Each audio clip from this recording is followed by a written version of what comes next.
Buenas tardes, chicos. Buenas tardes, ¿cómo están? Son las 5:02 pm. Tenemos que hablar acerca de biotecnología. Estuvimos dando una introducción a la biotecnología la clase pasada. Y hoy tenemos que revisar, pues, cómo funciona, cuáles son algunas de las aplicaciones. Vamos a hacer un estudio de caso de la Cibiohem. El doctor Rocha hizo esta videoconferencia en el 2017, si no mal recuerdo. Y vamos a ver de qué trata. El lunes éramos 100 sí porque creo que fue porque obligué a los chicos a entrar a clase. Está bien.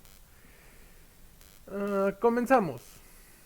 Voy a estar saltando. Voy a entrar en la computadora y en el celular para que podamos revisar ahora sí que los mensajes. Vamos de una vez a checar eso. ¿Dónde puedo ver los mensajes? Ok, ahí está el chat. Supongo que aquí lo veré. Aquí veré el chat. Perfecto. Entonces, primero, tenemos que hacer algunas reflexiones introductorias acerca de la biotecnología, avances biotecnológicos como biensumos, transgénesis, hablar acerca de la bioseguridad. ¿Se acuerdan del ejemplo que les di acerca del cocodrilo? El bello y hermoso cocodrilo. Este sería el podcast 13, 14, 13. Entonces, comenzamos con la clase. Um, Empezamos. Introducción. Primero, datos un poquito del 2015. ¿Y por qué 2015? Porque no sé cuántos muertos haya habido esta vez. Éramos más aproximadamente de 7 billones 374 millones. Sí, 374 mil 109 millones de personas. De los cuales estamos hablando que en el 2015 a las 4 pm se dijo que habían nacido 112 112 mil 800 112 mil millones 800 mil humanos. Estamos hablando de números grandes. A partir de esto vamos a ver cuáles son las características de que hay un montón de humanos. Tenemos un montón de humanos. Y a este montón de humanos, ¿qué es lo que nos interesa? ¿Cuál es el conflicto de tener un montón de humanos? Que tenemos necesidades alimenticias, y no necesidades o número de alimentos no crecientes. Necesitamos alimentos de calidad y de cantidad. Y no sé si alguna vez se incursionaron un poquito en lo que es cultivo orgánico, pero en cultivo orgánico te sale muy poca producción, pero se supone que es la mejor calidad. O te vas a cultivo industrial, en donde a veces la producción es un poco mediocre. Ese típico que vamos a Walmart, vamos a Costco, vamos a la Target, vamos, no sé, a algún centro comercial. Y de repente vemos que los jitomates están como rojitos, verdes, amarillos, una cosa medio extraña. Que llegan un poco abollados algunas verduras. En general los insumos perecederos es muy difícil encontrar de buena calidad. Perdón. Y los insumos de carácter no perecedero, como pueden ser enlatados, pastas, pues hay a montones y a granel. Y esto se debe por una razón. Es muy complicado. Uy, dejen quito porque está como sonando mucho aquí. Listo. Es como. Es complicado porque es más sencillo mantener alimentos que pueden tener cierto estándar de calidad, pero los que sabemos que nos van a dar un aporte nutricio específico van a bajar en calidad. ¿Por qué? Porque no podemos tenerlos en todo momento, tanto por condiciones climáticas como por condiciones geográficas. Algunos desafíos que va a tener la agricultura va a ser, necesitamos una productividad, competitividad, que seamos sustentables, necesitamos gestión integrada de los recursos hídricos, porque sabemos que no hay mucha agua también, solo el 2% del agua es aprovechable y de ese 2% el 1% ya la contaminamos, entonces estamos en serios problemas. Vamos a requerir una inclusión rural del género y el conocimiento tradicional. Es importante rescatar ciertas características tradicionales de los cultivos, tanto para mantener tradiciones como para mantener cierto grado de... ¿Cómo se dice? Cierto grado de sustentabilidad que ellos ya tenían. Hay un estricto control social, lo que la sociedad dicta es lo que se va a consumir. De repente hay años en los que dicen, hoy se va a consumir mucha fresa y vemos que la sociedad empieza a exigir mucho a las fresas por licuados, malteadas y de repente al año siguiente no se pide y entonces Tú como agricultor dices, oh, este año pidieron mucha fresa, voy a cambiar de cultivo y me voy a dedicar a la fresa. Llega el siguiente año y ves que ya no está ese mercado. Entonces el mercado es cambiante y esto es debido a un control social. Y luego está lo más importante, el cambio climático.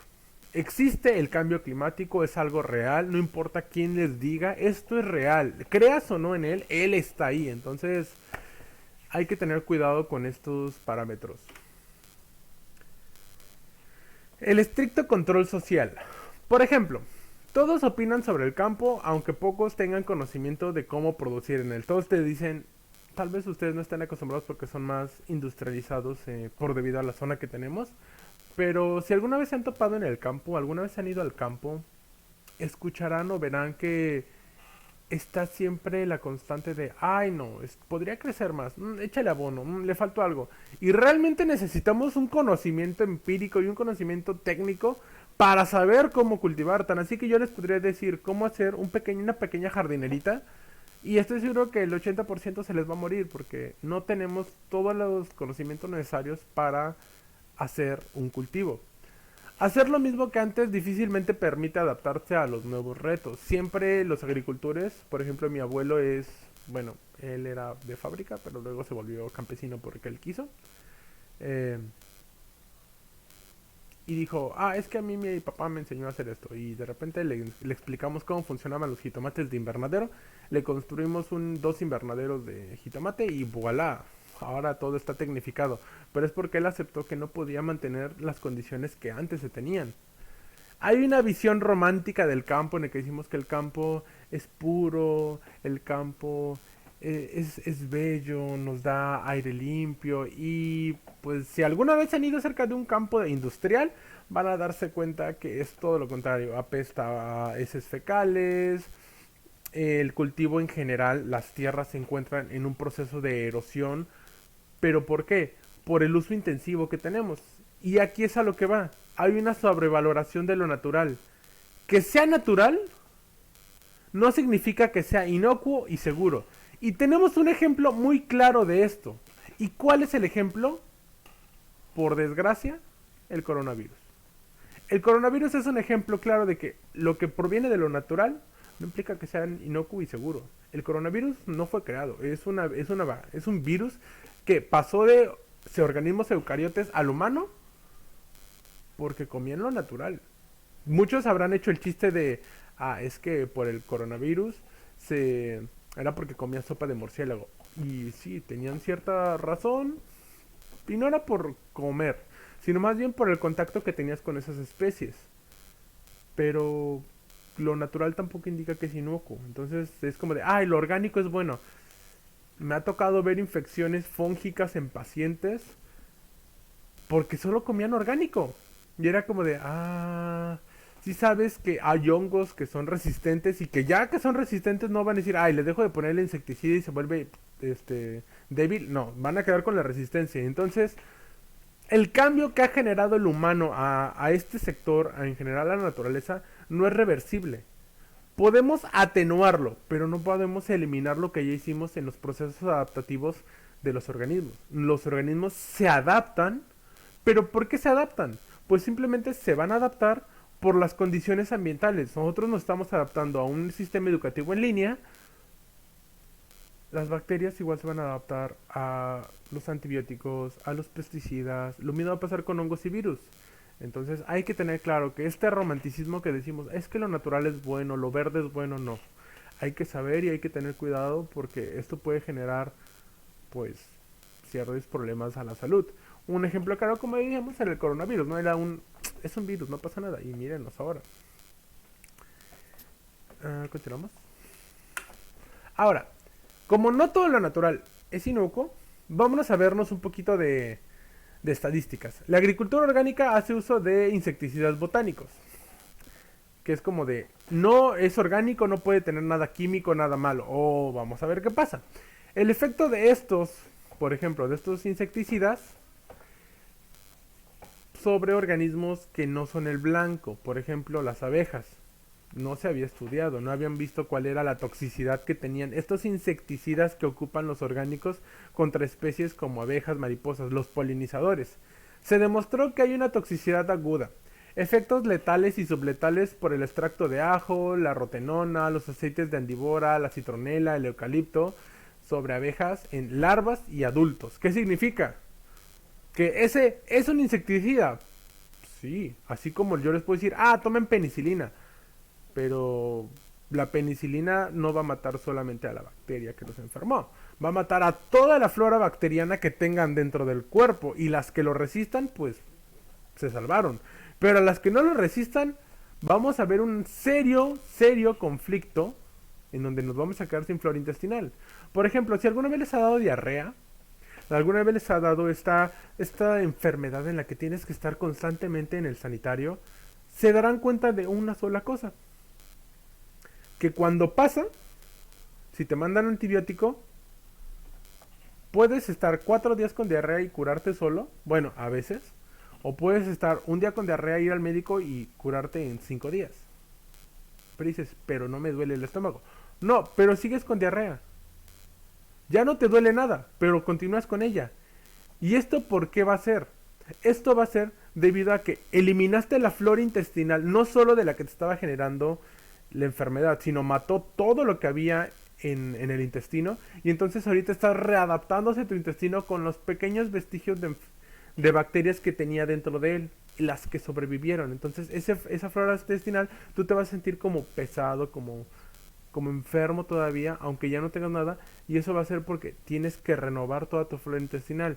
Y la flora intestinal ayuda y promueve a la absorción de nutrientes. Entonces hay que mediar cómo, pues, a veces la cura hace más daño que otra cosa. Yamilet, profe, una molestia de nuevo internet está fallando. No worry, don't worry. Ok, continuamos. Ahora, vámonos al cambio climático global. Todos somos testigos del cambio climático en general. Y no es porque nos volvamos más calientes, no es porque de repente sea más frío. Realmente es un cambio, es un ciclo. Y aquí van dos incógnitas, o más bien dos cuestiones muy importantes del cambio climático. El cambio climático es algo que se da cada 10.000 años aproximadamente. Hay un proceso de congelamiento, de enfriamiento, y luego otro proceso de 10.000 años de subir temperaturas, y es como que una constante. Y debido a que si yo les digo que pues el cambio climático es como un proceso cíclico de la vida, me dirán, entonces no importa, el cambio climático no existe, solo está ahí. Pero el cambio climático lo que tiene es que sí, es un ciclo que aproximadamente cada 10.000 años hay un proceso de cambio, y se va a tardar 10.000 años en suceder este cambio, estos cambios de temperatura. El humano, vámonos a 1820. ¿Saben qué pasó en 1820? 1810 segundos, 1810, 1820. ¿Saben qué pasó? Supondré que no, porque no me han resuelto. La revolución industrial. ¿Qué pasó de la revolución industrial para acá? La temperatura de la Tierra ha subido 4 grados. 4 grados en 200 años. Estamos hablando que este proceso hubiera tardado 1000 años en subir 1 grado a veces. En tan solo 200 años hemos elevado la temperatura 4 a 5 grados. O sea, el promedio de la temperatura se ha elevado. Entonces, sí, el cambio climático es cíclico y es algo que existe todo el tiempo desde que inició la Tierra. Pero hay algo. El humano ha acelerado este proceso, que algo que iba a pasar en 10.000 años, nos lo echamos en 200 años. Somos el primer especie capaz de modificar el clima.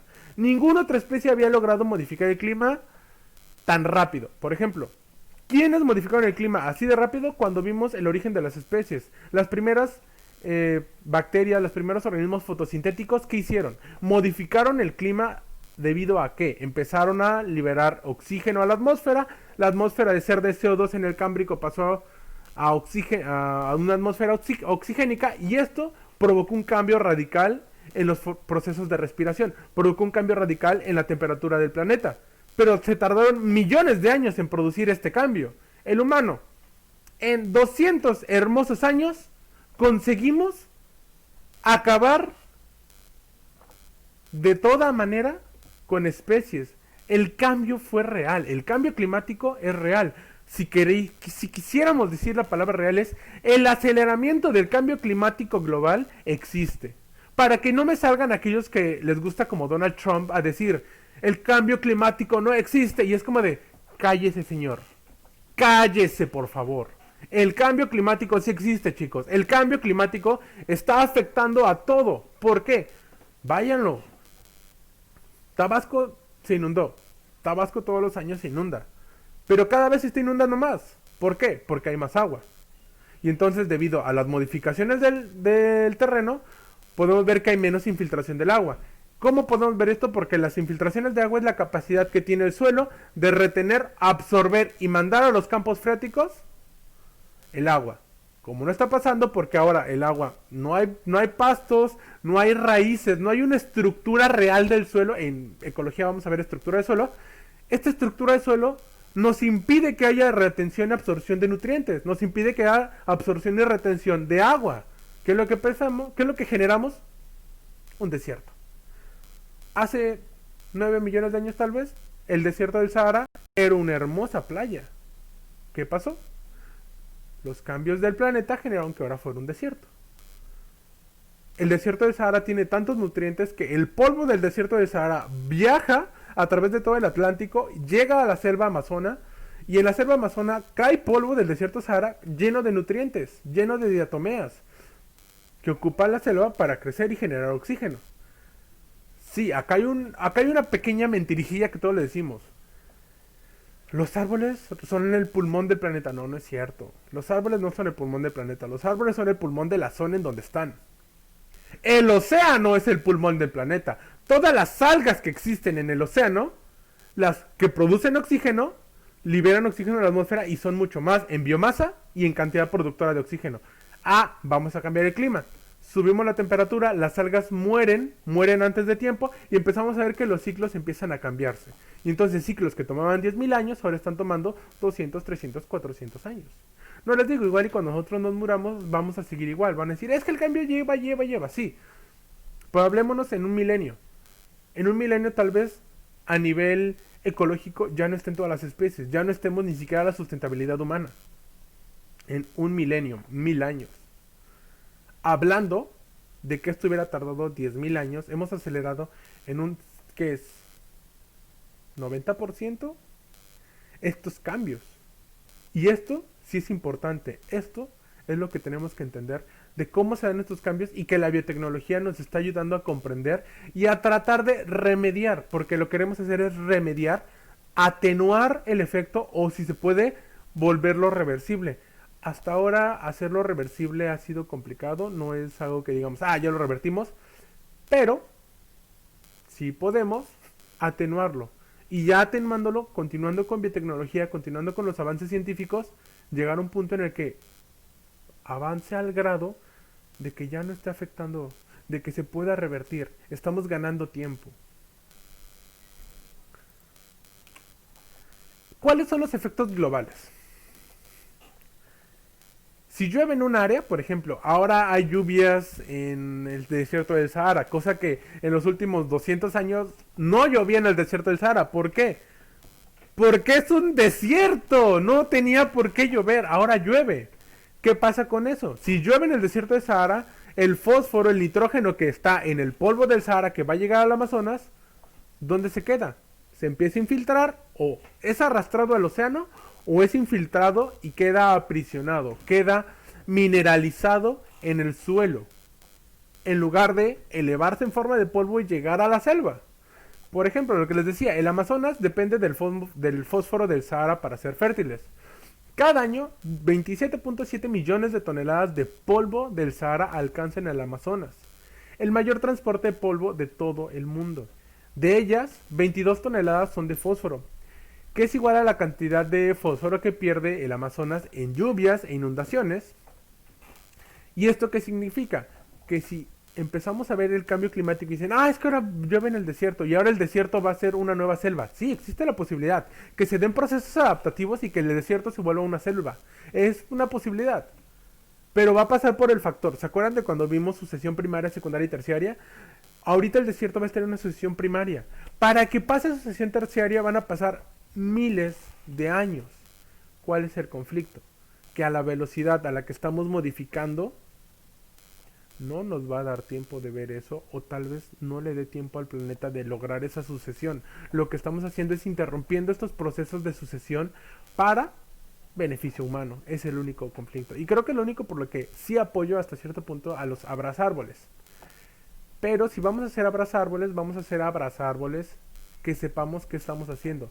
No quiero que cometan y perdón por la palabra, la tarugada que en los años 60 y 70, nada más así porque se les ocurrió, dijeron, en México vamos a plantar eucaliptos, porque queríamos reforestar.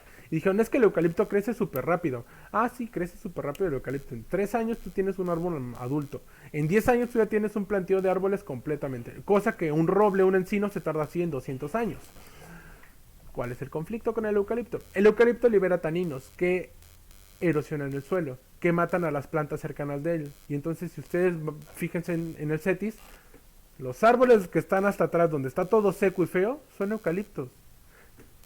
¿Y por qué? Porque un abrazárboles dijo, hay que plantar árboles, el que sea, pero hay que plantar árbol. Y no, no es cierto. Depende del tipo de suelo, el tipo de árbol que vas a ver, y depende del tipo de clima, el tipo de vegetación que debes tener. No siempre la gente lo entiende, y miren, cambio global.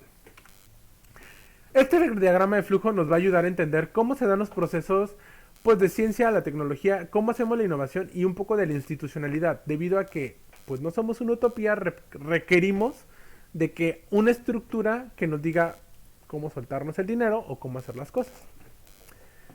Vámonos. Donde quieran iniciar. Podemos iniciar en el conocimiento tradicional. El conocimiento tradicional, la medicina, la acupuntura, los bonsáis, la composta, puede darnos una tecnología para darnos mejora de recursos tangibles. O puede darnos innovación. ¿Para qué nos da la innovación? Para mejoras. Recuerden que al final esto es por mejoras. Nosotros buscamos desarrollar impactos económicos, sociales y ambientales. Son estos 3 puntos que tenemos siempre que tener en cuenta. La economía, la sociedad y lo ambiental. Es una triada, es un triángulo que siempre tenemos que tener. Usualmente nos vamos más hacia lo económico. ¿Y qué pasa? Veámonos a Estados Unidos. Económicamente están, hasta arriba. Bueno, se supone. Socialmente, hasta donde yo sé hay muchas balaceras, mucho racismo y ambientalmente tienen bonitas áreas verdes, eso no lo dudo. Pero igual tienen ciudades muy grandes. Entonces, como que le pega más un poquito a lo social, a lo ambiental y un montón a lo económico. Vámonos a México. México tenemos de lo ambiental todo, porque tenemos muchas áreas verdes. Pero de lo social estamos mal.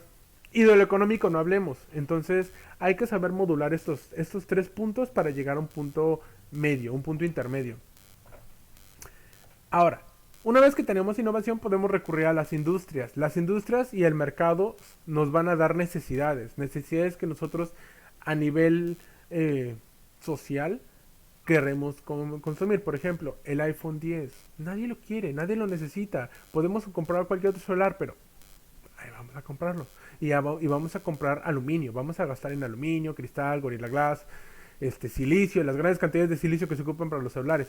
Y se los dice alguien que es tecnópata, que se compra siempre la tecnología y porque sí, a veces no la necesito y es como de, tengo que entender eso. Vámonos un poquito del otro lado. Vámonos a la ciencia. En la ciencia nos puede dar investigación aplicada o investigación básica. La investigación básica nos va a ayudar a entender cómo funciona la naturaleza, cómo funciona todo el planeta. Esta investigación básica va a dar origen a la investigación aplicada, la biotecnología, la medicina. Características que nos ayuden a entender cómo se dan todos estos procesos y que a la larga mejoremos el desarrollo económico, social y ambiental. Luego tenemos que la naturaleza nos tiene que dar 2 tipos de recursos, tangibles e intangibles. Los tangibles nos generan necesidad. Los intangibles nos da conocimiento. El conocimiento debería darnos la necesidad de formar tecnologías. Pero a veces esa brecha la tenemos rota. Y es por eso que yo los motivo a estudiar, a leer. Porque de nada sirve tener toda la necesidad tangiblemente cuando tenemos el coco vacío.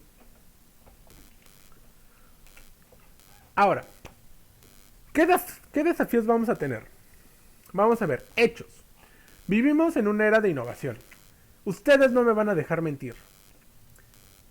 Esto no tiene mañana. Todo el tiempo hay algo nuevo.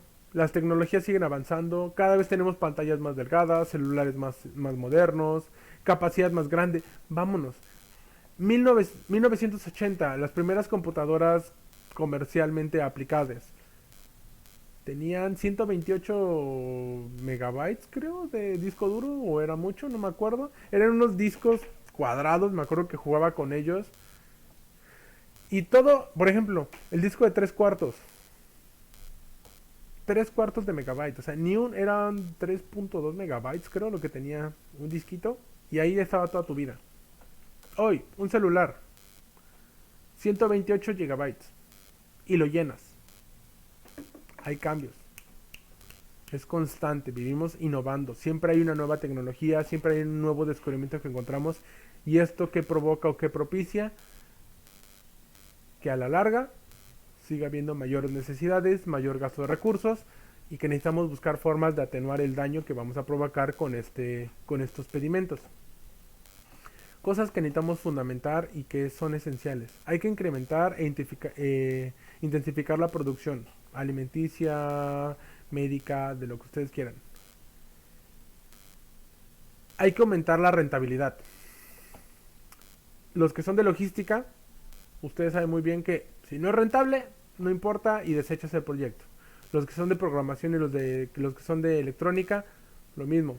Si no alcanza, no funciona. El proyecto se muere. Puedes tener un proyecto innovador súper bueno, pero si no es rentable, si te sale más caro fabricarlo que venderlo, no funciona. Hay un problema y algo de lo que muchos chairos diremos será hay que reducir la pobreza para incrementar la equidad. Hasta cierto punto económico es necesario la existencia de los pobres, porque son la mano de obra para que los demás tengan un sistema. Adelante.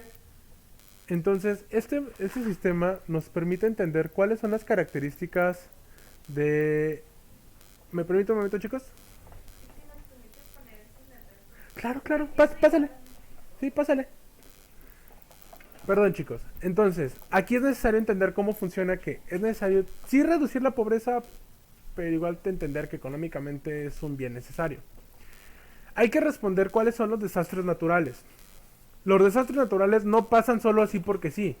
Hace 30 años no había huracanes que destrozaban Cancún. Hace 30 años no había huracanes que destrozaban la zona de Quintana Roo. Hace 30 años, 40 años, no había huracanes que atacaban a Baja California Sur y lo acababan. Ahora sí. ¿Por qué pasa? ¿Por qué? Porque esto es necesario debido al cambio que estamos generando. Si cambiamos el clima debido al cambio de uso de suelo, a la destrucción y erosión de suelo, a la eliminación de selvas, ¿qué va a pasar? A la larga vamos a obtener características muy peculiares. Si nosotros imagínense una zona de Tijuana llena de bosques, ¿han visto cuánta humedad llega del Pacífico? ¿Se han dado cuenta cuánta humedad llega del Pacífico? Despiértense a las 4 de la mañana, 5 de la mañana y hay una neblina enorme todos los días. ¿Qué pasa? Esa humedad no hay nada que la detenga, excepto las casas y de repente nuestra casa se humedece. Pero todo sigue, avanza, llega a Tecate, que hay un poquito más de vegetación. Tecate mantiene su vegetación porque la humedad la retiene la vegetación y avanza. Los aires fríos que llegan del norte son absorbidos la humedad por Tecate, llegan a la Rumorosa, termina de absorber la humedad y pasa un desierto. Y luego está una ciudad, Mexicali. ¿Qué le toca a Mexicali? Aires totalmente o fríos o calientes, depende si vienen del desierto o vienen del Pacífico, hacen vórtice y las nubes se van. La pequeña nube que iba se disipa. En cuanto pasa la Rumorosa, como si le hubiera hecho aquí, ¿no? Se espuma.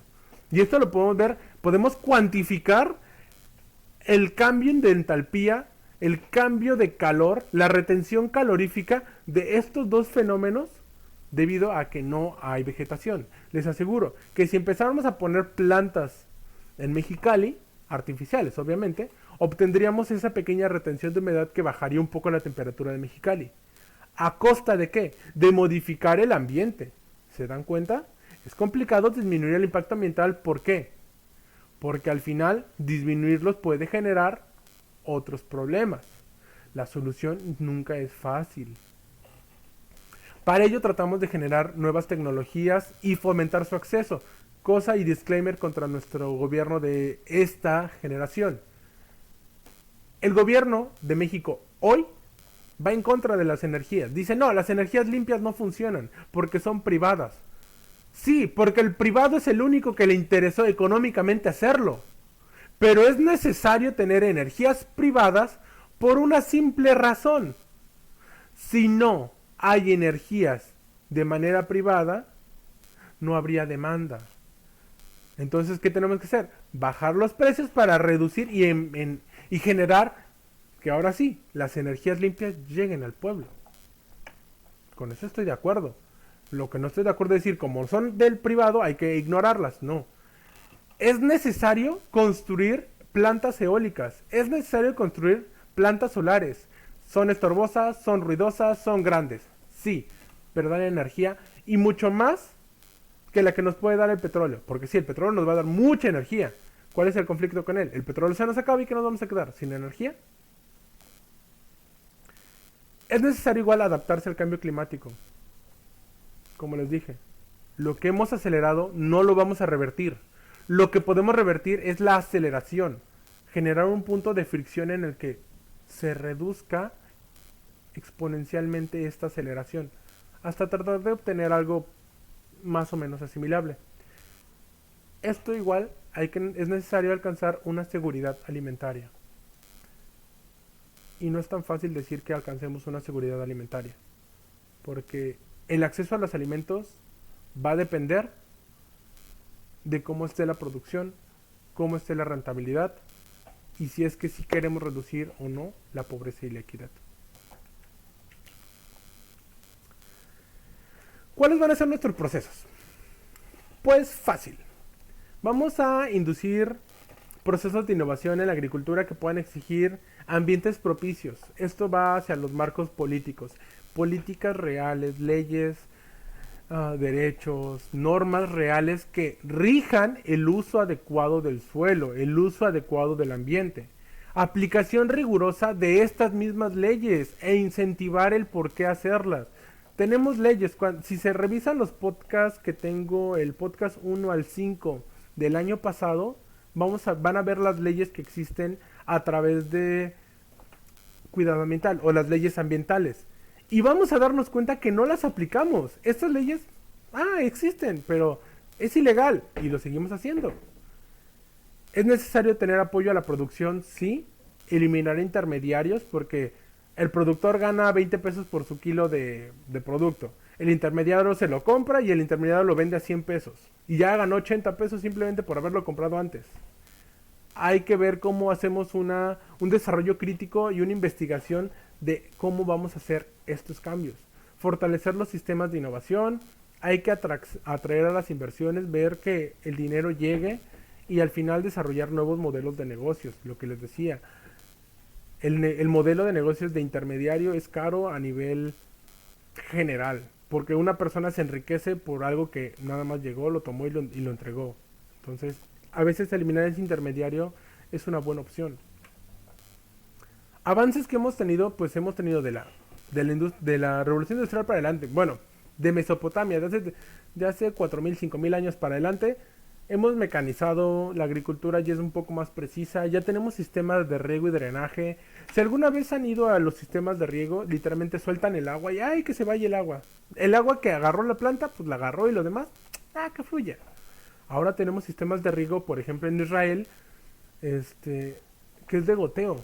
En México igual ya tenemos riego por goteo, en donde está cayendo gotita a gotita, esa gotita le da tiempo de penetrar el suelo, estar cerca, y entonces se mantiene húmeda solamente el área de la planta, y no se desperdicia tanta agua. Tenemos la desalinización de agua. México va que vuela para tener que desalinizar el agua. Vámonos a Ensenada.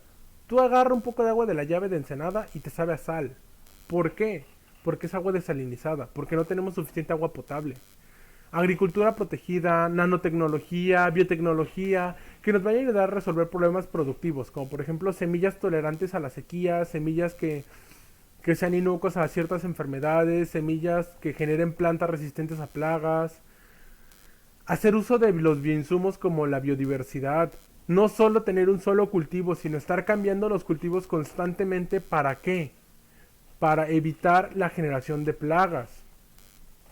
Si el ratón le gusta la galleta y un día tú en lugar de galleta pones cereal y al otro día pones verduras y al otro día pones carne y al otro día pones de nuevo galletas, el ratón no se va a quedar ahí a multiplicarse porque no va a tener las condiciones adecuadas de que siempre tenga el alimento. Lo mismo pasa con las plagas.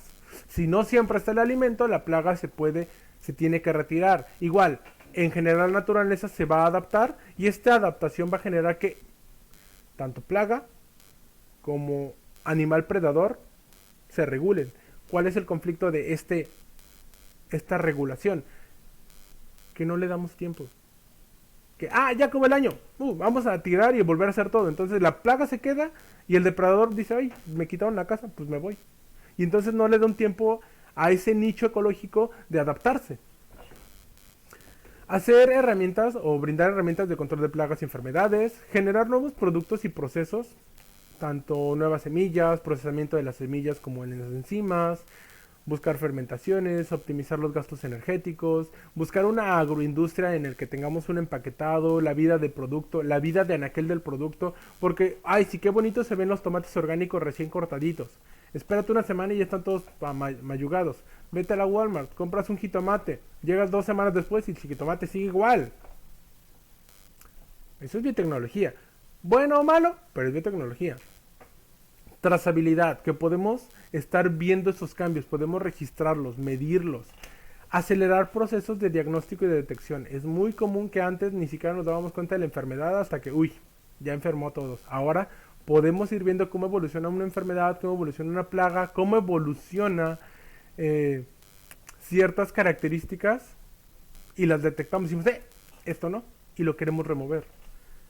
Y todo esto porque igual es necesario tener algo de protocolos de bioseguridad. ¿Cuál fue el conflicto? Tuvimos toda la información del coronavirus. Y la bioseguridad nos las pasamos por el arco del triunfo. No nos interesó. Entonces, no tenían de nada, ningún sentido continuar haciendo eso si no nos estaba importando. ¿Por qué? Porque vimos que la pandemia seguía y dijimos, no nos importa. Si hubiéramos seguido protocolos de bioseguridad, sabríamos retener estos conflictos.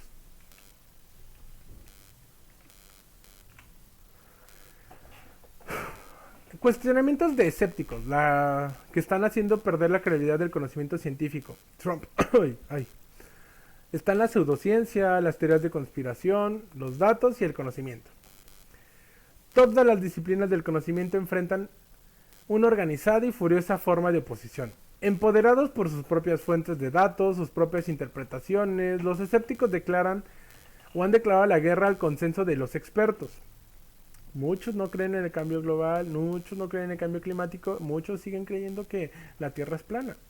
En la actualidad hay una cisma entre la ciencia y la cultura popular, motivado por los intereses ideológicos. Disclaimer de por qué algunos creen que soy una persona muy idiática, o por qué creen que a veces pareciera que insulto a las personas. No es que las insulte, es que soy una persona realmente racional, lógica, que sigue a la ciencia, que sigue los saberes que existen. Pero yo no estoy peleado con la cultura, yo entiendo cómo funciona la cultura y trato de juntarlas a las dos. Soy un caso de pocos, porque muchos o empiezan y se van a la cultura o se van a la ciencia. Y a partir de ahí, es como, no dejan que una de las dos, una tiene que ganar. No es cierto. Esto es holístico, esto es totalmente integral y tenemos que buscar la forma adecuada de hacer las cosas. En la actualidad, por ejemplo,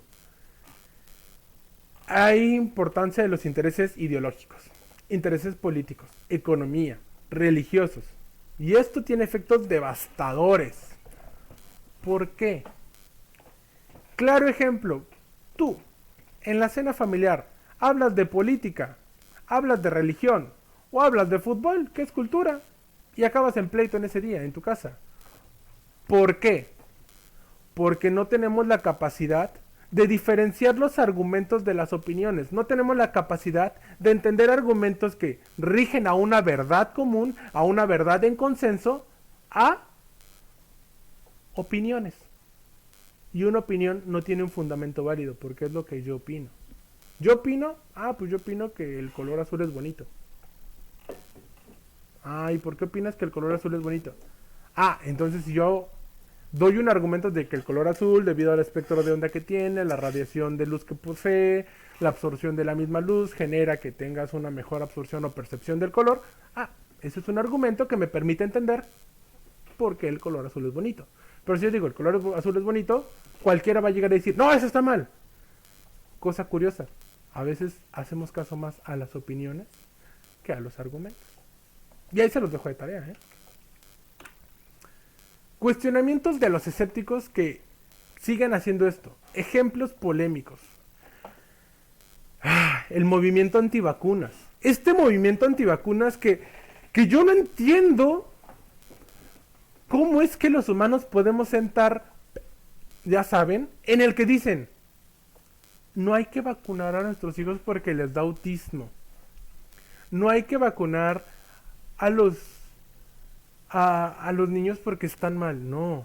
Si nosotros ya nos encargamos de que las enfermedades se adaptaran a nuestro nivel de vida, ¿qué les hace creer que si yo dejo de tener ese nivel de vida, las vacunas van a tener de nuevo a decir, ya no me voy a enfermar? No.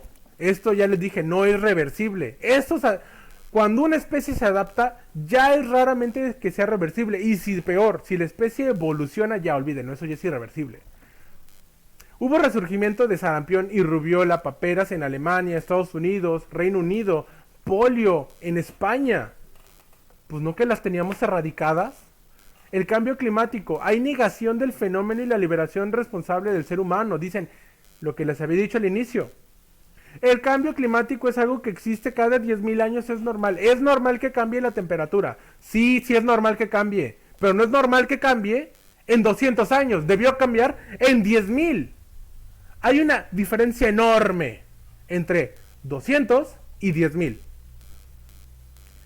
Teorías como la de la evolución. Las teorías creacionistas siguen negando la teoría de la selección natural de Darwin. Siguen negando la teoría de Moto Kimura. Siguen negando todas las teorías de evolución que tenemos fundamentos reales. No voy a entrar en ese tema porque me linchan.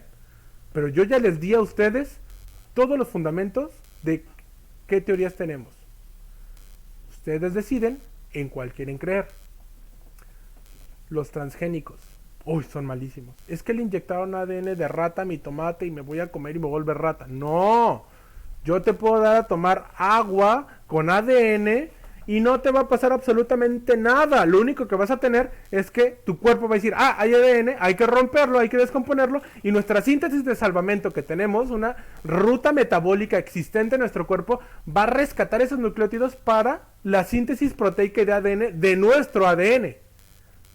No se nos va a funcionar el ADN. Preocúpate si un virus entra a tu cuerpo, porque ya vimos que pueden ser líticos o lisogénicos. Si son líticos, matan a tus células. Si son lisogénicos, insertan su genoma en tu genoma y ahora sí, ahí ya tienes una mutación. Dicen, mi mamá dice eso. Lo funan, sí, me funan. Entonces, ¿de qué la clase? La clase dijimos que era de biotecnología, principios de la biotecnología. Esto ya lo habíamos visto. Vámonos a mejorar los desempeños de la agricultura. Tenemos lo internacional, lo que es en el hemisferio, lo que es regional y lo que es nacional. Es necesario mejorar el desempeño de la agricultura, pasarla de una sustentabilidad a una convencional. De hacerlo eficiente podemos ocupar las transgénicas, las orgánicas, las agroecológicas y las indígenas. Hay retos como enfrentar el calentamiento global, el uso de la biodiversidad, la seguridad alimentaria, y para ello es necesario generar instrumentos políticos e instituciones que normen cómo se van a dar estos procesos. A nivel, podemos tener ministerios, comisiones, legislaturas, programas nacionales, sectoriales, redes, universidades. A nivel regional ya tenemos como que el CAS, el Fontagro, el Fonagro, las redes. En el hemisferio tenemos la ESICAS, la CEPAL, la OPS. Y a nivel internacional tenemos la FAO, la IOS, las embajadas, que son organizaciones que nos ayudan a generar políticas de cuidado ambiental. La agricultura, vamos a ver que tenemos varios aspectos y que todos van a estar unidos a la biotecnología. Tenemos que tener tecnología, regulaciones y mercados, porque necesitamos dinero. Requerimos conocimiento empírico, investigación y desarrollo para conocimiento científico, producción, industrialización y que el público le llegue, se lo coma. ¿Quiénes lo van a hacer? El público y los privados. A través de académicos, de investigaciones, de reguladores, desarrolladores, productores comerciales, gremios, asociaciones, consumidores exigentes, medios de comunicación. Todos ellos nos van a dar los elementos necesarios para atender las necesidades humanas en cuestión a la alimentación. Y todo esto apoyado por la biotecnología. ¿Qué va a ser la biotecnología? Ya lo habíamos visto. Va a ser toda aplicación tecnológica que utilice sistemas biológicos y organismos vivos o sus derivados, proteínas, enzimas, para la creación de y modificación de sus productos o sus procesos específicos. Vámonos a un modelo general de la biotecnología. Aquí podemos tener como la biotecnología agrícola existen 3 a 4 puntos importantes. El cultivo in vitro, la bioinformática, la hibridación y la modificación genética. Por ejemplo, para las técnicas in vitro requerimos conservar a las especies, conservar el material. Puede ser por frío, puede ser por generación de organismos haploides, por regeneración del organismo, para formar bioreactores que nos ayuden a los procesos de fermentación, para la inducción a la variación somacional, la clonación o la micropropagación de plantas, el que a partir de una hoja podremos agarrar, en biotecnología agarramos una hojita de árbol y modificamos y para que cada una de esas hojitas nos produzca 10 a 15 organismos nuevos. Esto lo podemos hacer a través de las técnicas de cultivo in vitro o a través de las técnicas de modificación genética, que van a ser transgénesis, mutagénesis o agroinfiltración. A veces nos va a ayudar a la formación de combustibles, de biocombustibles para suplementar los combustibles fósiles, esto por procesos de fermentación, o la formación de un compost.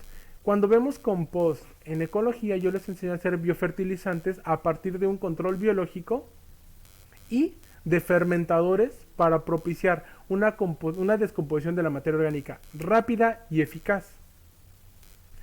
Para ello es necesario entender cómo funcionan todos estos marcadores moleculares, cómo funcionan cada una de las enzimas, cómo funcionan los sistemas de PCR, cómo funcionan los sistemas de modificación genética y secuenciación.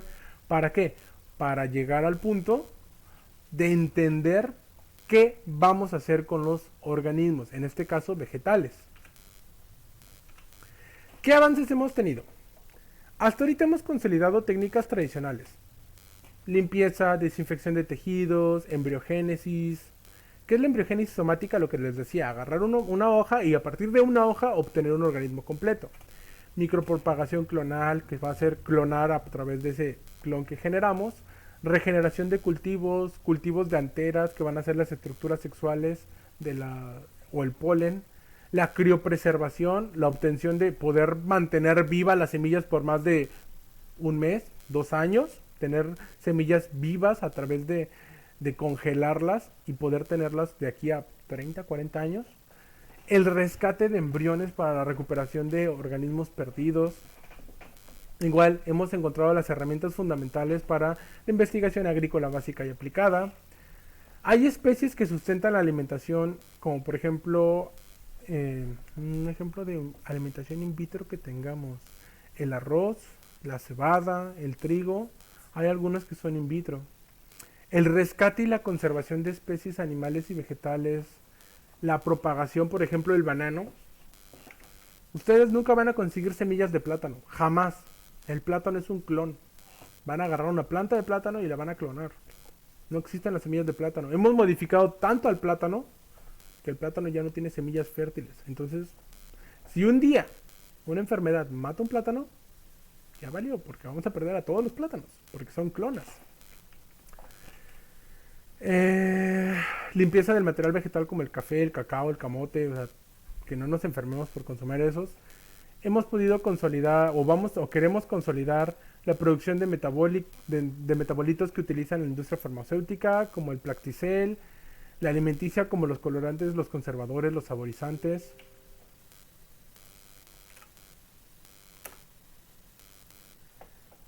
Hemos diseñado bioreactores. ¿Alguna vez han ido a la ruta del vino? Esto es muy común verlo, ¿eh? Que van a ser recipientes o sistemas que mantengan vivo a una especie biológica como células que van a servir como fábricas. Estas van a tener eficiencias asociadas a condiciones de los gases de oxígeno, nitrógeno, CO2, temperatura, pH, oxígeno disuelto, velocidad de agitación, velocidad de circulación. Todo esto con la necesidad para clasificarlos en si son continuos, discontinuos o semicontinuos, según su biología, si son aeróbicos, anaeróbicos o facultativos, y todo para alcanzar una mayor eficiencia energética. Los marcadores moleculares van a caracterizar la biodiversidad, vamos a determinar las relaciones de parentesco, vamos a determinar de dónde vienen, explicar un mejoramiento genético a partir de selección asistida y mapeo genético, emplear que las especies vegetales que sustentan la alimentación humana las podamos mantener, diagnosticar enfermedades, detectar alérgenos, microorganismos patógenos o toxinas, trazar a los alimentos, que va a ser darles un seguimiento alimenticio desde la semilla hasta el consumidor, proteger a las denominaciones de origen, porque el tequila solo puede ser de la zona de Jalisco por el tipo de maguey, por el tipo de suelo, por las bacterias, por las condiciones ambientales que tiene. El monitoreo de los organismos genéticamente modificados. No podemos generar un organismo genético, modificarlo genéticamente y decir, ¡ah! Lo liberamos al mundo. No, tenemos que controlar y saber dónde lo tenemos. Son experimentos que tenemos que seguir regulando. Secuenciar ADN, cosas bastante entretenidas. Tratar de determinar cuáles son las secuencias para determinar el genoma y ver cuáles de ellos nos permiten entender las características.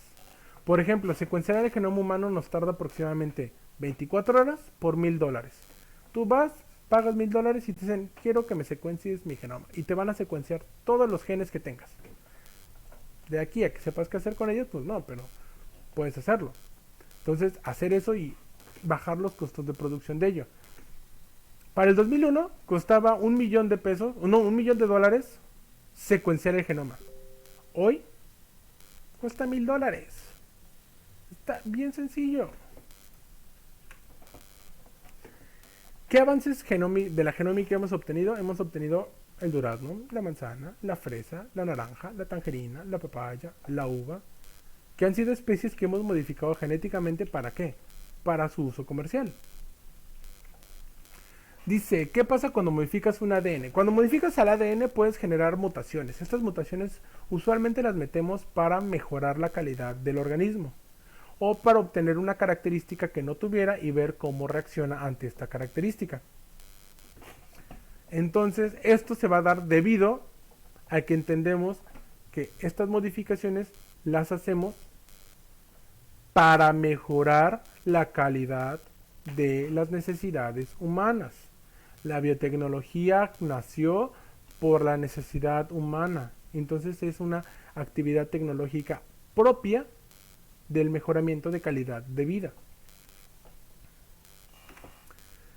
O la bioinformática, ¿qué va a hacer? Ya tengo toda esta información, ahora saber qué hace cada una de estas cosas.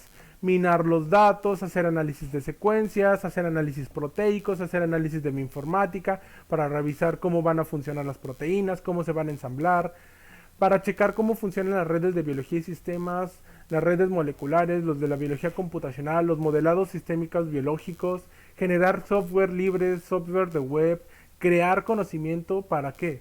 Para educación, para generar que todos los individuos tengan acceso a esta información. Las ómicas simplemente es entender cómo se dan todas las predicciones de lo que nos dice el genoma. Esto no me voy a meter con esto porque es un tema completo que nos podríamos llevar un año completo de clases explicando a las ciencias ómicas. Bioinsumos. Y vamos a quedarnos en bioinsumos porque la clase son las 5:57 y está por terminar. Y no quiero robarles más su tiempo. Hasta ahorita, ¿alguna duda? A las 68 personitas que tenemos, ¿alguna duda?